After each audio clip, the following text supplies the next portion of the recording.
I'm Joanna Hodorowska, Nutrition and Motion. Today we're going to be talking about faster nutrition. No, it's faster nutrition through running. No, it's faster running through nutrition. So some of the things that I'm going to be talking about is really basically the anti-inflammatory diet, balancing your blood sugar, and then if we have still time, then we'll talk about a little bit about fueling while you're running, because all those things are kind of intertwined. And I could stay in here for 3 hours, but I'm going to try to keep it to about 15, 20 minutes. So I might be talking fast, or I might kind of go over just principles and not the exact details, because the exact details are something that are individual for every single person anyway. So it's easier to just give you the general roadmap than it is to say, this is how it is, because that's how it's supposed to be. It's going to be different for every single individual. If I asked every single one of you how you eat, every single one of you are going to give me a different answer. And I worked with seven clients last year, all training for either Philly Marathon, the Marine Corps, and 2 of them were doing ultras. 7 different people, 7 different plans, even though it was all combining anti-inflammatory, balancing the blood sugar, and hydration and fueling for the run, because dehydration is a big thing that when you're tired, that's usually you're dehydrating, not running out of fuel. So each one of them, that's 7 people, 7 completely different plans. So I just want to kind of put that out there, that there isn't one way for everybody to do it. It's about me helping you kind of become the expert of you and your body, understand what it's doing, and understand how to put the foods together to make your body do what you want it to do, which today it's all about running faster, right? So I will forego giving you a little bit of background on me, but I've been doing this for 20 years as my own, or 27 years as my own test subjects. 18 years really dialed in because I had adrenal exhaustion, diagnosed literally 18 years ago today. And I went from Ironman to I can't get out of bed, sleeping 11 hours a night. And instead of being able to do a whole Ironman at 150 average heart rate, I was walking to the mailbox and my heart rate was 147. So if it gives you any idea of how worn out I was, that was when I had to relearn how to actually take care of me and how to feel better and repair and do all that other stuff. So it wasn't for another 6 years, I think, before the opportunity came along for me to actually start doing it as my work. So that's what I've been doing for the last 14 years, is helping other people basically perform at their best by helping them reconnect to who they are, reconnect to what fuels them the best, and have them enjoy their runs and actually perform better. So if you have any questions, just give me a hands up and go ahead and ask the question. You don't have to wait till the end. So in terms of, like I said, what I was going to cover is anti-inflammatory diet, the balancing your blood sugar, and how to fuel while you're running. So I'm just going to kind of go over some of those things. So for anti-inflammatory diet, the reason why I find that to be really important, and it becomes more so the more competitive you are, the more high volume training you do, is because inflammation is actually what's going to hamper your recovery. Inflammation is what makes everything hurt. So if you're not on an anti-inflammatory diet, you're obviously not going to recover very well. You're going to get up in the morning and everything's going to hurt. So the last thing you want to do is go run and go do that track practice or the interval workout that you were supposed to do, or the tempo run or anything like that. So if you're not incorporating an anti-inflammatory diet, you might be actually just keeping your body from performing at its best because you're slowing it down from the inflammation. Inflammation is going to increase the aging process as well. So inflammation is a problem, and especially, inflammation isn't bad. Like if you stub your toe and you get inflammation, that's what the body's supposed to do. But we're talking about chronic inflammation. And there are certain foods, and unfortunately, the certain foods that I'm going to mention, you guys are all going to cringe because these are typical athlete foods that are commonly recommended, but they can be highly inflammatory. So they're not going to be helpful in terms of getting you to perform better because they're causing you to actually slow down. And your body's wasting energy trying to control the inflammation, where you want that energy that you have in your body to go towards moving the muscles faster. and moving faster. So you only have a certain amount of energy in the body. We don't want to waste it on inflammation. We don't want to waste it really for anything, but we want to be able to spend it on activities. And you'll have somebody else coming in that probably talks about running efficiently. Well, we want your body to be running efficiently on the fuel that you have, and being efficiently using the fuel that you're taking in. If you're wasting all that time on poor digestion or poor choices that are causing inflammation, you're basically wasting energy, and you want to tap into that extra energy for running.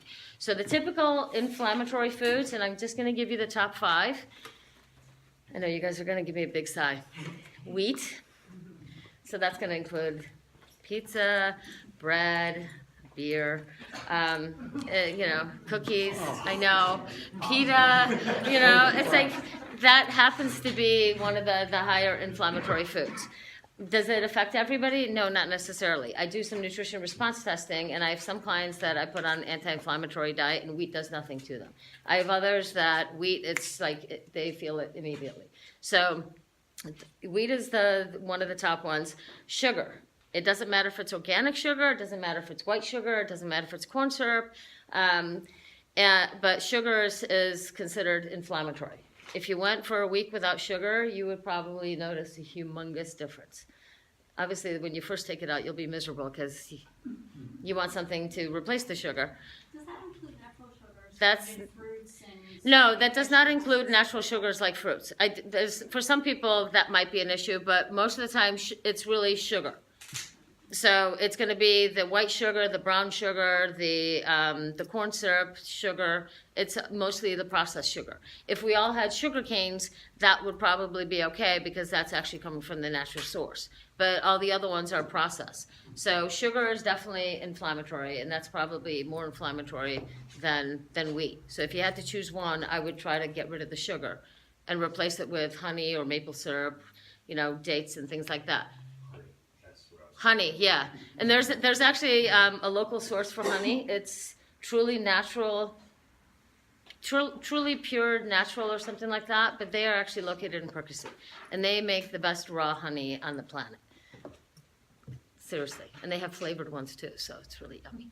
But that's a side. So a lot of things with what I do is I help you actually find alternatives to the issues.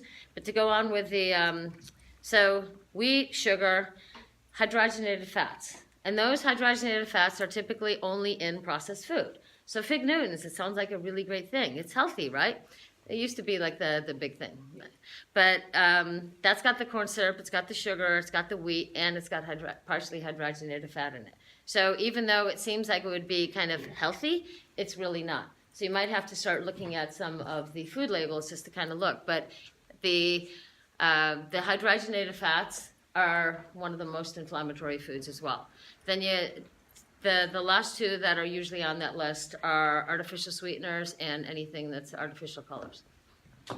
So it's basically you want to eat more real foods, but those are typically the most inflammatory. So if you can start kind of weaning yourself off or having less, and I have for some people, brown rice is also an inflammatory food. It's kind of a newer food. So for some people, depending on your genetics and where your ancestry comes from, it's kind of a new food that your body doesn't know what to do with it. I happen to be one of those that I can do wheat better than I can do brown rice. If I have brown rice, I'm sleeping an hour more a night. My hips are so stiff I can't even move. And I have to force myself to go do something just to kind of feel normal. Well, there's a performance killer right there, right? So it's trying to help you understand which foods are actually causing some of the issues and which ones aren't. And I just am helping you try to pay attention. So that's part of the anti-inflammatory plan.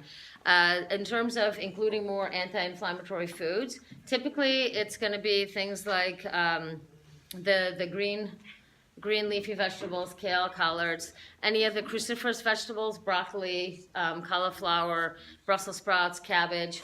Those are all anti-inflammatory. Parsley is actually anti-inflammatory. Rosemary is a spice, but that's anti-inflammatory. Ginger and turmeric root are huge anti-inflammatories. And I created a nice little anti-inflammatory shake My clients called it the J Shake. And I brought some, here. If you want to pass these around, there's a recipe. Sorry, I left the camera. That's the recipe for that anti-inflammatory shake. It's something that you can make in a blender. If you make it in a juice extractor, then it actually works a little bit faster. But that would be something that you can make in a blender and drink 12 to 14 ounces a day. If you're doing more interval work or a longer run, that will actually take care of that inflammation. But again, it works better when you take out the inflammatory foods. Make sense? So if you want the biggest benefit, then you kind of want to combine the two things. Remove and add. It's not always about just avoidance. Anybody have any questions about the anti-inflammatory diet? I just want to say, from an Eastern medical standpoint, you don't want to be eating lemon and ginger in the spring and the summer. Just take that out of the Okay. We'll have to go see Curran at the Eastern Wellness Center to find out what the answer is for that. But Sorry, go ahead. I haven't actually noticed a difference with that, but I'll keep that in mind. But I find that turmeric root is like one of the best anti-inflammatory additions that you can put it anywhere. And this is, even though this shake may look kind of gross, it's actually really delicious. It really is. And I have had all my clients just go like, this is surprisingly delicious. But everybody grosses out over the look of it because it's green.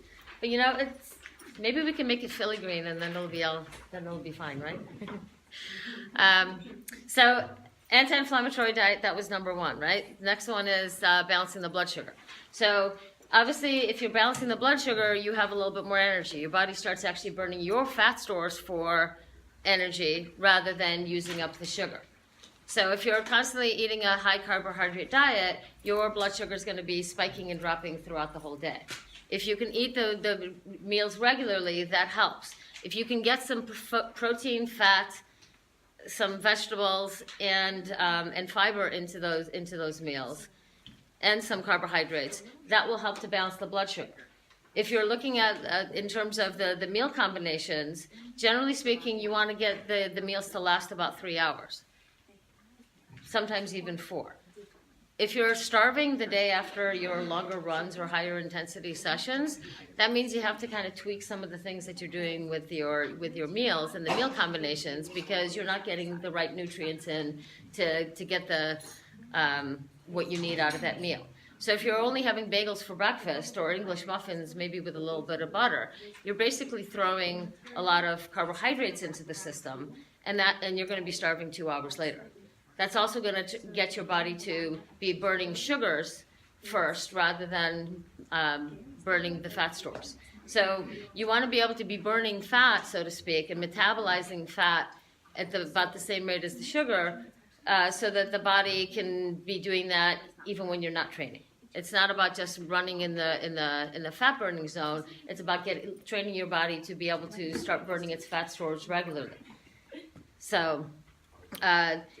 What was I going to say? So one of the things, if you kind of visualize a graph, if you just eat carbohydrates, that basically takes about an hour for your body to digest. Okay? So if you add some protein to it, it can extend it to 2 hours. If you add fat, it can extend it to 3.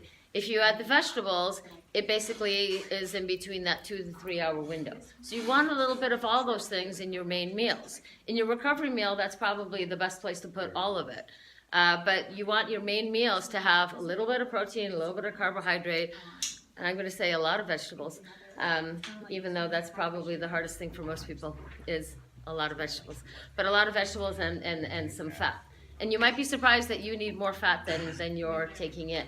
If you are doing a low-fat, low-fat, low-carbohydrate diet, it's not working because you actually need more fat because you need to absorb some of the nutrients that are fat-soluble, but you also need the fat to make those meals last a little bit longer. Make sense? Remember when the fad came out with the Snackwells and it was all the fat-free cookies? Well, it ended up being sugar-full cookies. And you could eat like 10 of them, and you're like, oh, well, they're fat-free, I could eat them. But you were starving all the time. And you ate 10 cookies and thought nothing of it. and then stepped on the scale and it was like 8 pounds in a week. Well, it's because you were eating no fat. If you had the fat in the cookies, you would probably eat one and be okay with it, maybe two. But 2 versus 8, think about how many calories that is. And it's not always about calories in, calories out. It's really about the type of calories. So you want to balance that blood sugar and time those meals accordingly, that it's usually about within an hour of your training, and then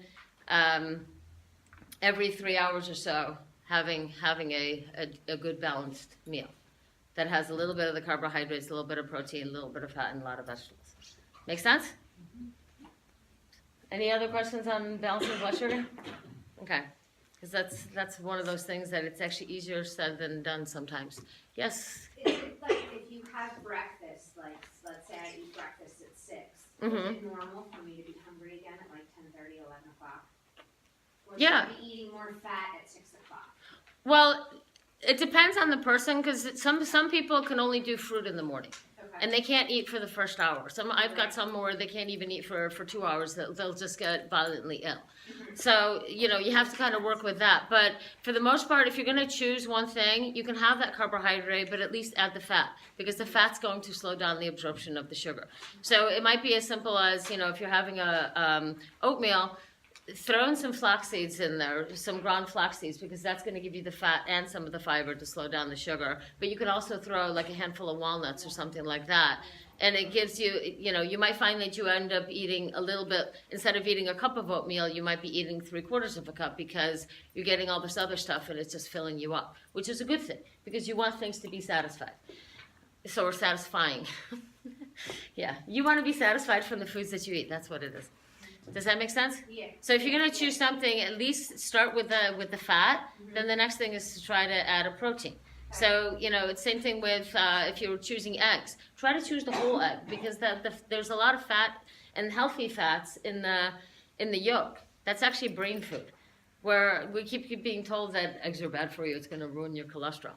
But it's really going to extend your life a little bit more and increase the brain power, but it's also going to make that oatmeal last a little bit longer. If you're having cereal, obviously, putting something into the cereal is probably not going to be that easy unless it's nuts and maybe some of the flax seeds. But you can't really stick an egg into cereal. You can't really, it's just like, there's some parts where you have to be realistic, and that's one of them. But keep in mind, if you're putting a protein powder in, technically you're getting the protein, but it's already kind of like pre-digested, so it's not going to have that 2-hour satisfactory, or it's not going to have the satiety that you expect from eating an egg or a piece of chicken or a piece of fish or something like that. So it's going to still have that same hour and a half lasting, even though on paper it's like, well, I got my protein, but it just doesn't have that same effect because it's already kind of pre-digested. Make sense? Any other questions on balancing the blood sugar? Okay, so now we have one last thing, right? Who remembers what that was? It was hydration. It's what to do during your races. Or not the races, but during the runs. So in the morning, if you're getting up in the morning, you probably have enough fuel to get you going for about half hour, 45 minutes without having to do anything. So you can just get up, you can have your coffee, and you can go, if you drink coffee, and you can go run. And you don't have to do anything. But then you want to definitely eat your, balanced meals every 3 hours, starting with about an hour to an hour and a half after you're done with that. If you're going to be running longer than 45 minutes to an hour, then it's now starting to think about, well, you've got to put some electrolytes into it, because electrolytes are actually one of those that you're going to sweat out more than you think. And when you're losing electrolytes, you're actually going to get the fatigue. You're going to get some nausea, some slight headache, heavy legs, all sorts of other things. It's going to make you even more stiff. So then that's also going to be a performance issue, because you're obviously not able to push through the pain and through the muscle cramping and things like that. But you want to have some kind of calories to keep going after 45 minutes to an hour. That could be dates, it could be baked potatoes, it could be baked sweet potatoes. You can cut them into small little slices and put a little bit of nut butter in between and make little sandwiches out of them. I don't really like the sweet potatoes because if you overcook them, then they're just a mushy mess. And if you pull them out of your bag, out of your pocket, then you just have a mushy mess, and it's really quite unappealing. And then if you have too many nuts, if you put too much nut butter on anything before you run or during your sessions, then you're also just going to be burping up nuts. I had one of my clients last fall. She wanted to try the pretzel nuggets that are filled with peanut butter, and I told her, I said, that's perfectly okay to try that, but keep in mind if it's too many, you're just going to be burping it up the rest of the run. So her limit was basically 2 or 3. And she says, you know what, forget it. It's just not worth it. But it had the carbohydrates, it had some fat, and it had the salt because, those pretzel nuggets are nice and salty. But it was just too much nut butter. So if I want to get up in the morning and run like 14 miles, what should I eat beforehand so that I don't make myself sick while I'm running? So the dates and the potatoes are the mildest thing that you can do. Okay. Some people will do bananas, but too much banana actually is, sometimes it just sits heavy. It just sits heavy. The things that are actually the easiest to digest are typically the baked potatoes, and I would do either the red or the Yukon Golds. Like I said, you could do the sweet potatoes too, but you kind of have to make sure that you don't overcook them so that they're not a mush. Or you can just puree them and stick them in a flask and then take them with you. That's always an option too. But dates are a really great one too. And some people will stick like an almond or a cashew into the date so that they have a little bit of that crunch along with it. How do you feel about those protein bars? It depends on the protein bar. So the one that I was gonna, there's other things that they have here at the store. You can do all sorts of things. There's always, there's a million companies out there doing all sorts of, fluids and lotions, not lotions and potions, but they do that too. But here that, you could do a waffle stinger. This is like 90 calories and you can do basically 90 calories an hour. You could there's some people that can get away with up to, 150 to 200 calories per hour. But generally speaking, when you're running, that's a lot of strain on the body. Your heart rate's the highest and your digestion's the lowest. So you don't want to take in too many foods that are hard to digest, and you want them to be easily absorbed. So even like a honey stinger, you don't want to have this an hour and eat it all in one go. You want to basically have a quarter of it every 15 minutes. So you're kind of spreading it out. So if you're doing the dates, it might be one date every half hour, it might be a date every 20 minutes. That's kind of what you want to play around with. But you definitely also want to have the right hydration, and typically that is going to be about 14 ounces an hour. So, well, it's not. That's actually what the minimum that you should be taking in per hour. I mean, this is 27 ounces. So you don't want this much. When you're riding, this is probably the general rule of thumb. This is how much you want per hour. But in running, it's less because the body's in a state of stress.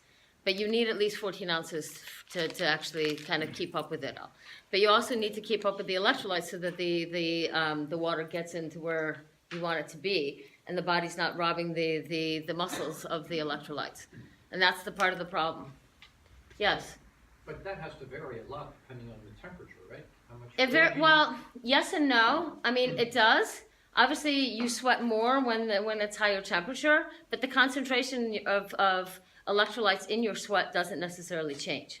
And there's a company that's in Westchester called Levelin, and I've been working with them over the last year, that they will actually send you a little test kit, and you can find out, well, how many electrolytes am I sweating out an hour? And then you have a better idea of how many electrolytes do I need to replace per hour, so that I can continue running. But that is really a key factor. It's part of nutrition. What if you're hardly sweating at all? Then you might not need that much. I mean, there are some people that, they sweat out 200 milligrams of sodium an hour, and I have one client that sweats out 3,800 milligrams of sodium an hour. And mind over matter, he can still get through a whole lot, but when it comes to running, it's pain and suffering after 14 miles. and we don't want it to be pain and suffering after 14 miles, but it's a combination of getting about that 100 to 150 calories an hour with, and for some people, these like the Stinger gummies, there's other gummies also, those things, granted they're sugary little gummies and they have some electrolytes in it, but you're letting them dissolve slowly, so it's a slow release calorie way of getting the calories, and it can work. But this is one brand. I think there's Cliff Shot blocks. There's a lot of them. Here, Scratch Labs makes the Chewies as well. But that's also an option of when you're getting past that 45-minute mark, you might need to start including some of these things. If you waited too long in the morning before your run, and it's now an hour and a half, these might help actually before you go.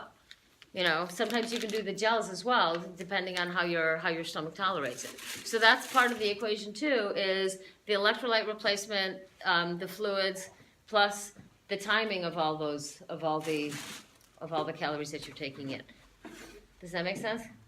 So it's all those things that really help you to be a faster runner. But if you're missing part of that equation, it's not really going to be working for you. You might be working against yourself.